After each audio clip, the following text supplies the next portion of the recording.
Muy buenos días, mis amados hermanos, muy buenas tardes o muy buenas noches, amigos que nos escuchan. Les saludamos una vez más en el inicio de esta semana, en el nombre glorioso de nuestro Señor y Salvador Jesucristo, y les deseamos ricas y abundantes bendiciones para usted y su familia. Les invito a orar. Padre bueno, gracias. Muchas gracias por tus bendiciones recibidas, tus misericordias que se extienden sobre nosotros. Rogamos, Señor, que tu Espíritu Santo nos siga guiando, ayudando, consolando, fortaleciendo en medio de todas las pruebas y dificultades que pasa tu pueblo, mi Señor, en medio de tiempos de inseguridad, en tiempos de corrupción y de maldad. Pedimos que tu Espíritu sea, Señor, quien nos sustente y tu mano poderosa esté guardando el corazón de tu iglesia y nos permitas aún enfrentar las pruebas y las dificultades que son inherentes a un mundo caído de una manera santa, de una manera correcta, confiando en ti. Esta gracia la rogamos, Padre bueno, en el nombre de nuestro Señor y Salvador Jesucristo. Amén. Hermanos, hemos estado meditando, amigos, sobre la oración que Dios contesta, ¿verdad? Cómo debe ser esta oración. Vimos que Dios responde cuando los cristianos oran juntos en amor y unidad, que Dios responde cuando oramos con fe y de acuerdo a su voluntad. Vimos que como cristianos debemos pedir cosas que estén en armonía con la voluntad de Dios para nuestras vidas y que la única manera de saber cuál era la voluntad de Dios era estudiando su santa palabra. Vimos también que en algunos momentos Dios no responde a lo que pedimos como nosotros esperamos, pero Él está atento. El caso de Pablo lo estudiamos, lo meditamos, que pidiéndole fuera quitado el aguijón de su carne, no fue así, pero sí fue fortalecido, fue auxiliado en sus debilidades para pasar esta prueba. Las Escrituras son claras respecto de las oraciones que no están de acuerdo con la voluntad de Dios. Por eso aprendemos a orar correctamente. El Señor puede y quiere muchas veces sanar a las personas. Él quiere y puede hacerlo.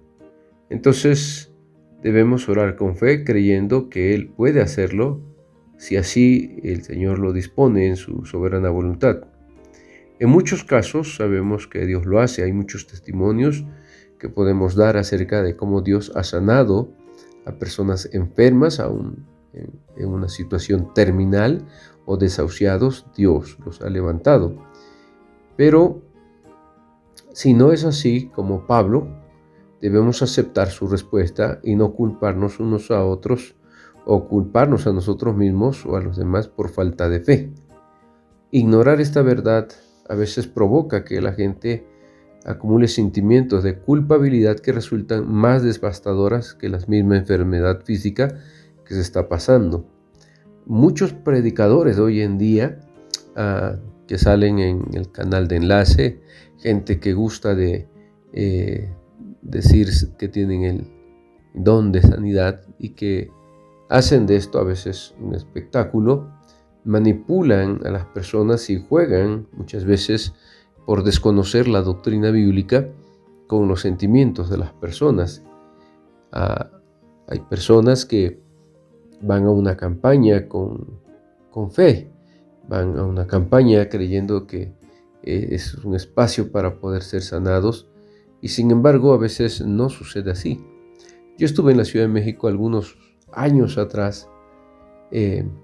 Visité una iglesia neocarismática donde habían sanidades y había una persona que tenía un cáncer y esta persona pasó, el predicador la declaró sana y le dijo que si tenía fe él iba a ser sano, y esa persona seguía con sus malestares, seguía con sus problemas. Evidentemente que esto ocasionó el hecho de que fuera él señalado de que le faltó fe. Al predicador no le va a hacer falta la fe. Él está diciendo, si tú tienes fe para ser sanado, si lo crees, serás sano. Y como esta persona no fue sanada, a su enfermedad se añadió el sentimiento de culpa por no haber tenido la fe suficiente para recibir la sanidad que el predicador ya había otorgado. Bueno, hay que tener cuidado con este tipo de situaciones que estamos analizando. Hay que entender lo que Dios dice de tal manera que podamos orar de acuerdo a su voluntad. Otro factor importante que debemos analizar es que sabemos que el Señor quiere dar su gracia a los cristianos atribulados. Por eso dijo a Pablo que su gracia le bastaba aunque no lo sanó. Así que nosotros también podemos orar para que el Señor conforte a los afligidos y les dé su ayuda en cada prueba y tribulación. No necesitamos decir si es tu voluntad, Padre, como algo que queda reservado a Dios. No, porque eso sí podemos afirmar categóricamente que Dios tiene la voluntad y quiere sustentar a los que están pasando por pruebas. Definitivamente. Ahora, ¿lo sanará o no? Eso es otro asunto, pero Dios eso categórica, explícitamente ha declarado en su palabra que Él nos auxiliará cuando pasemos por las pruebas. Es importante entonces que podamos pedir conforme a lo que la Escritura nos está revelando. Cuando estamos pidiendo sostén en medio de los problemas, es porque sabemos que Dios está prometiendo y lo ha declarado en su palabra que nos sustentará. Veamos lo que nos dice Filipenses 4, 6 al 7.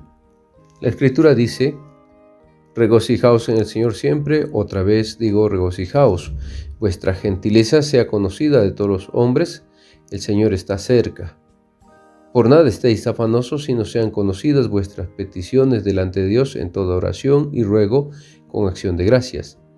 Y la paz de Dios, que sobrepasa todo entendimiento, guardará vuestros corazones y vuestros pensamientos en Cristo Jesús. Bueno, aquí tenemos una declaración, Filipenses 4, leí 4 al 7. Aquí el apóstol San Pablo nos está diciendo que Dios está atento para llevar nuestras cargas, ayudarnos a descargar nuestros corazones de cualquier cosa que nos pueda querer afanar o angustiar. Recordemos también lo que dice el himno 449, confiad en Jehová. Y son himnos que podemos entonar con todo gozo porque nos recuerdan a través de estos cantos las promesas de Dios. Y por supuesto este himno está basado en las Sagradas Escrituras. Isaías 26:3 nos dice: tú guardarás en completa paz a aquel cuyo pensamiento en ti persevera. Yo creo que usted sabe este hermoso canto o lo conoce. Tú guardarás en completa paz aquel cuyo pensamiento en ti persevera, porque en ti ha confiado. Confiad en Jehová perpetuamente, porque en Jehová el Señor está, la fortaleza de los siglos. Confiad en Jehová. Cuando se sienta triste, preocupado, angustiado, haga uso de estos recursos. Cuando vaya a orar, recuerde estos cantos que también nos hablan de confiar en el Señor. No soy un experto cantando, ¿verdad? Pero me encanta entonar estos cantos porque mi espíritu puede ser afianzado en las promesas del Señor. Así que sabemos que Dios quiere y puede auxiliar a todo aquel que pasa por tribulaciones. Y debemos pedir que Él nos sustente y que nos sane. Bueno, puede ser como al apóstol San Pablo, no nos sana, pero su gracia será suficiente para auxiliarnos en nuestras pruebas y tribulaciones. Dios responde a nuestras oraciones, a esas oraciones que no son egoístas. El apóstol Santiago aclaró este asunto en su carta a aquellos judíos cristianos que estaban dispersos por el mundo del Nuevo Testamento. Les dijo en Santiago 4:3, pedís y no recibís, porque pedís mal para gastar en vuestros deleites. Entonces, Dios no promete contestar oraciones egoístas. Hoy una de las cosas que vemos con la teología de la prosperidad es que la gente está pidiendo cosas materiales para sí mismos y por eso muchas veces las personas no reciben lo que piden. Como consecuencia, entonces, debemos nosotros siempre examinar nuestros corazones y preguntarnos qué es lo que estamos pidiendo. ¿Buscamos satisfacer nuestro deseo o estamos dispuestos a someternos a la voluntad del Señor? Porque la oración es para pedir que nuestro corazón se sujete a la voluntad del Señor, más que estar esperando que el Señor esté cumpliendo nuestros deseos. Podemos encontrarnos pidiendo por una situación económica más desahogada, pero honestamente, ¿están nuestras motivaciones en armonía con lo que Jesús enseñó? Él dijo, mas buscad primeramente el reino de Dios y su justicia, y dijo, todas estas cosas os serán añadidas. En Mateo 6:33 encontramos esta afirmación de nuestro Señor Jesucristo.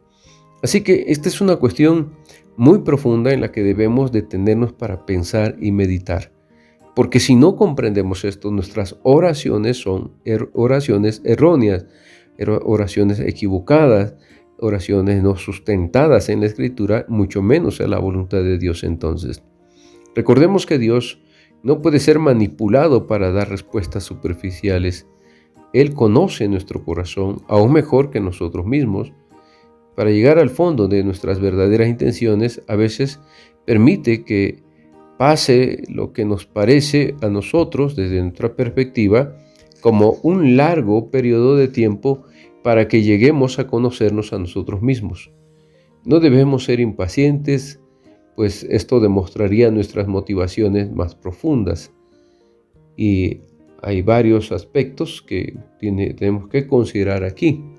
Salmos 37:7 y Santiago 1:2 dice lo siguiente. Dice aquí, porque sin causa escondieron para mí su red en un hoyo, sin causa cavaron hoyo para mi alma. Perdón, es 35:7 que estoy leyendo, perdón. Ahora sí, 37:7. Dice aquí la Escritura, guarda silencio ante Jehová y espera en él. No te alteres con motivo del que prospera en su camino, por el hombre que hace maldades. Aquí el salmista nos invita a esperar con paciencia en Dios, a no alterarnos con motivo del que prospera en su camino.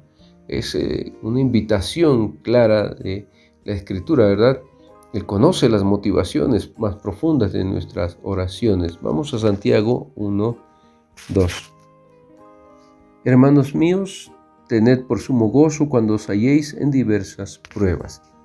Una de las cosas que nos hace falta comprender es que las pruebas y estas tribulaciones van a producir paciencia, son virtudes que el Señor está forjando en nuestros corazones.